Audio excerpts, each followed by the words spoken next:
Tatlının hamuru için 1 su bardağı maden suyu, 1 çay bardağı sıvı yağ, 1 çay bardağı süt, 1 tane yumurta, 1 paket kabartma tozu, yarım çay kaşığı tuz ilave ettikten sonra iyice karıştıralım.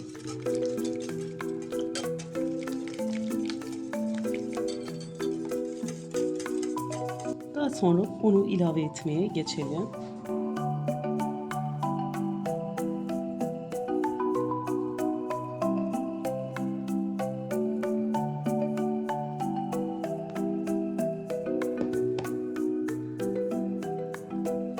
Hamuru toparlamaya geçiyorum.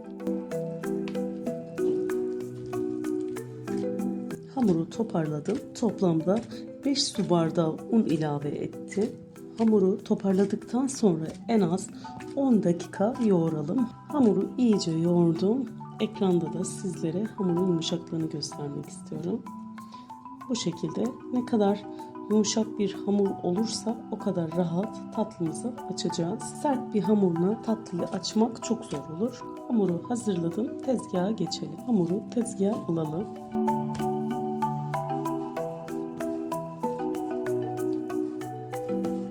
Daha sonra bezelere ayıralım.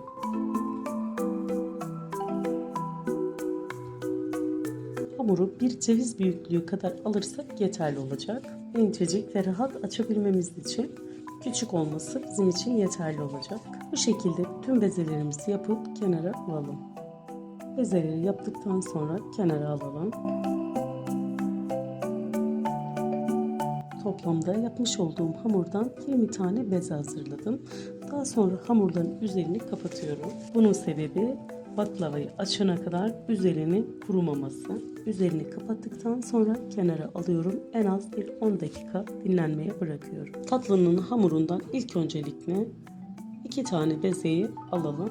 Daha sonra üzerini tekrar kapatalım ve kenara alalım. Toplamda 100 gram nişasta yeterli olacak. Üzerine nişastayı serptikten sonra merdaneyi açmaya başlıyorum. Hamurun kıvamı oldukça güzel. Belli bir büyüklüğe geldikten sonra kenara alıyorum. Tekrar bu bezeye de bol bir şekilde nişasta serptikten sonra açmaya başlıyorum. Tekrar üzerine bol bir şekilde nişasta serpelim. Açmış olduğum hamuru üzerine koyuyorum. Alttaki biraz büyük, üstteki biraz küçük olsun. Açarken ikisi dengeli olacak zaten. Bu şekilde yavaş yavaş merdaneyi ilk etapta açıyorum. Gördüğünüz gibi parçalar eşitlenmeye başladı. Belli bir büyüklüğe geldikten sonra katlarını kontrol ediyoruz. Gördüğünüz gibi hiçbir şekilde bir yapışma yok. Tekrar üzerini kapatıyorum. Eğer ki yapışma olduysa biraz daha nişasta bol atabilirsiniz. Büyütebildiğimiz kadar büyütelim. Daha sonra oklavaya geçeceğim.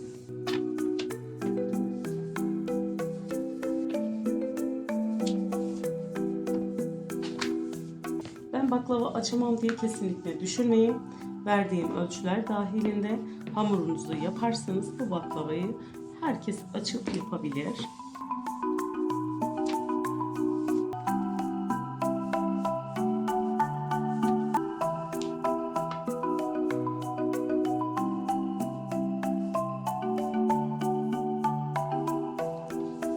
...200 gram ceviz kullandım.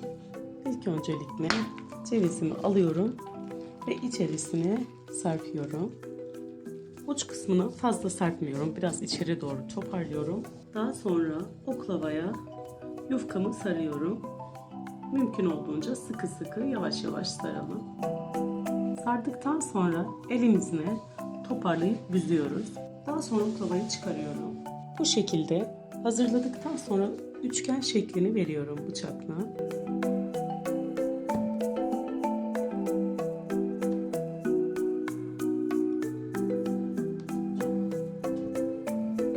Tatlıyı tepsimize dizelim. Kesmiş olduğum tatlıyı tepsiye diziyorum. Kat kat. Bütün katlarında ceviz var. Piştikten sonra daha da güzel görünecek arkadaşlar. Bütün tatlıyı bu şekilde hazırlayıp tepsiye dizelim. Tatlımız hazır. Şeklini vererek tepsiye dizdik. Şimdi üzerine yağını gezdireceğim. İlk öncelikle toplamda 200 gram eritmiş olduğum tereyağını her tarafa gelecek şekilde gezdiriyorum. 200 derece fırında kızarana kadar pişirelim. Tatlının şerbeti için 5 su bardağı şeker, 5 su bardağı su ilave edelim.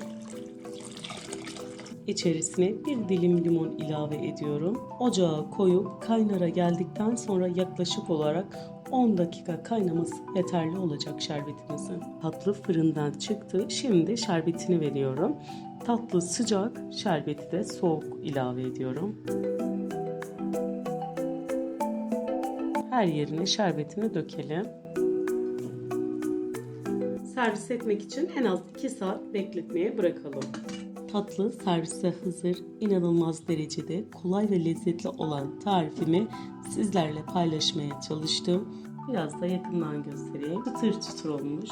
Şu şekilde gördüğünüz gibi cevizleri yine de sardığımızda kat kat cevize sarılmış oldu. Hem lezzetli bir tatlı hem kat kat bir tatlı, çıtır çıtır bir tatlı. Şöyle içini de göstereyim. Ceviz tatlının her yerinde, bütün katlarında var. Bu tarifimi de umarım beğenmişsinizdir. Eğer aklınıza takılan herhangi bir soru varsa yorum kısmında yorum bırakabilirsiniz. Elimde geldiği kadar sizlere dönüş sağlamaya çalışacağım. Videomu buraya kadar izlediyseniz yorum bırakmayı, eğer hala abone değilseniz abone olmayı unutmayın.